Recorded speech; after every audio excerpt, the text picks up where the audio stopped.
And Yehusef fell on his father's face and wept over him and kissed him. And Yehusef commanded his servants, the physicians, to embalm his father. So the physicians embalmed Yasharal, and 40 days were completed for him. For so are completed the days of embalming. And the Matzrites wept for him 70 days. And when the days of weeping for him were past, Yehusef spoke to the household of Pharaoh, saying, If now I have found favor in your eyes, please speak in the hearing of Pharaoh, saying, My father made me swear, saying, See, I am dying, bury me in my burial site, which I dug for myself in the land of Canaan. And now please let me go up and bury my father and return. And Pharaoh said, Go up and bury your father as he made you swear.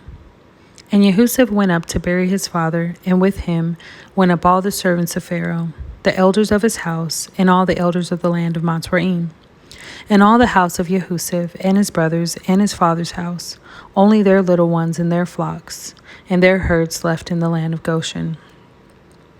And there went up with him both chariots and horsemen, and it was very great company.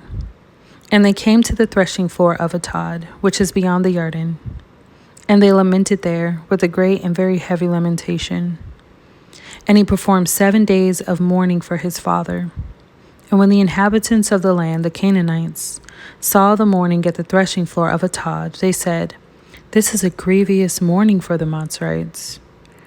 That is why its name was called Abal Matzraim, which is beyond the Jordan. And his sons did to him as he had commanded them. For his sons brought him to the land of Canaan, and buried him in the cave of the field of Machpelah, before Mamre, which Abraham brought with the field from Ephron the Hittite, as property for a burial site. And after he had buried his father, Yehusef returned to Mitzrayim, he and his brothers, and all who went up with him to bury his father. And when Yehusef's brothers saw that their father was dead, they said, What if Yehusef hates us and pays us back all the evil which we did to him? And they sent word to Yehusef, saying, Before your father died, he commanded, saying, This is what you are to say to Yehusef. I beg you, please forgive the transgressions of your brothers and their sin, for they did evil to you. And now please forgive the transgression of the servants of Elohim, of your father. And Yehusef wept when they spoke to him. And his brothers also went and fell down before his face. And they said, See, we are your servants. And Yehusef said to them, Do not fear, for am I in the place of Elohim? And you who intended evil against me, but Elohim intended it for good, in order to do as it is this day, to keep a great many people alive.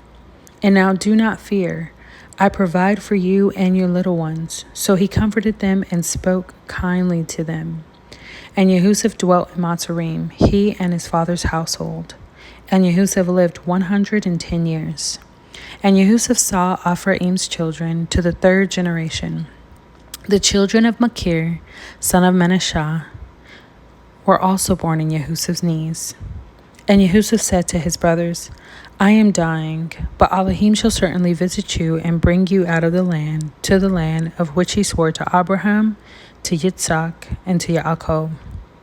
And Yehusef made the children of Yasharal swear, saying, Elohim shall certainly visit you, and you shall bring up my bones from here. And Yehusef died, being 110 years old, and they embalmed him, and he was placed in a coffin in Mitzrayim.